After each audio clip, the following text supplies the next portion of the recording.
কৃষ্ণ এয়া হৈছে শোণিতপুৰ জিলাৰ জামুগুৰি আঞ্চলিক কীৰ্তন গৃহত আজি 25 জানুৱাৰী অৰ্থাৎ শনিবাৰে অনুষ্ঠিত হোৱা শ্ৰীমন্ত শংকৰদেৱ সংঘৰ তেজপুৰ জিলা শাখাৰ ৭৭ সংখ্যক দ্বিবাৰ্ষিক অধিৱেশনৰ ভাগৱত শোভাযাত্ৰা এক বৰ্ণিল পৰিৱেশৰ সূচনা হয় জামুগুৰি হাটত।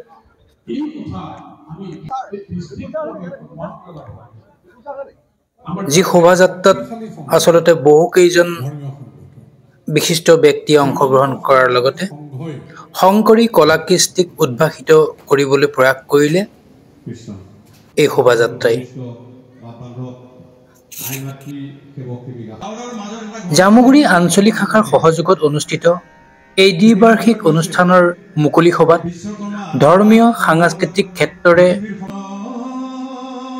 কিদৰে অসমীয়া জাতিটোক আচলতে একতাৰ দোলেৰে বান্ধি ৰাখিছে তাৰ ওপৰত আধ্যাত্মিক চিন্তা চৰ্চাৰে ভাষণ আগবঢ়াই জনপ্ৰিয় কণ্ঠশিল্পী বিদ্যাসাগৰে।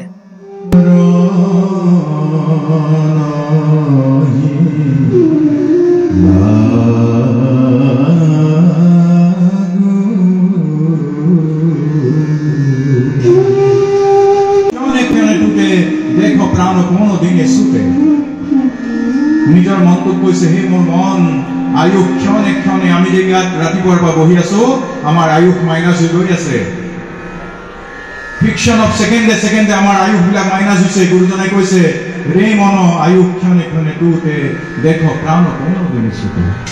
শ্ৰীমন্ত শংকৰদেৱ সংঘৰ প্ৰতিজন বাপ বান্ধৱ আই মাতৃ গুৰুজনাৰ চিন্তাৰে উদ্বুদ্ধ হোৱা আৰু সেইকাৰণে শৃংখলাবদ্ধভাৱে লাখ লাখ মানুহৰ পিছতো আমি সুন্দৰকে অধিৱেশন অনুষ্ঠিত কৰি আছো। গুৰু ঘন ঘন ঘোষ হৰিশন গৰ্জন শ্ৰৱণে জনময়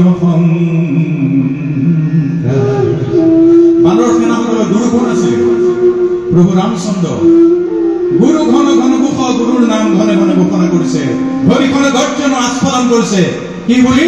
জয় শ্ৰীৰাম। শ্ৰৱণে জনময় শ্ৰৱণ মানে কি? আমি গুৰুজনাৰ আদৰ্শক প্ৰতিষ্ঠিত কৰিবৰ কাৰণে প্ৰতিজন অসমীয়াই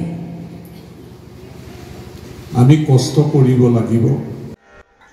কেইবা শতাধিকো ৰাইজ যুৱক যুৱতী আই মাতৃয়ে অংশগ্ৰহণ কৰা এই দ্বিবাৰ্ষিক অধিৱেশনত নদুৱাৰ সমষ্টিৰ বিধায়ক পদ্ম হাজৰিকাই বিশিষ্ট অতিথি হিচাপে অংশগ্ৰহণ কৰি মননশীল আৰু আধ্যাত্মিক চিন্তাৰে উজ্জীৱিত হৈ ভাষণ প্ৰদান কৰে। দুদিনীয়া বিস্তৃত কাৰ্যসূচীৰে অনুষ্ঠিত এই অধিৱেশনখনিৰ 25 জানুৱাৰী অৰ্থাৎ শনিবাৰে সামৰণি পৰে।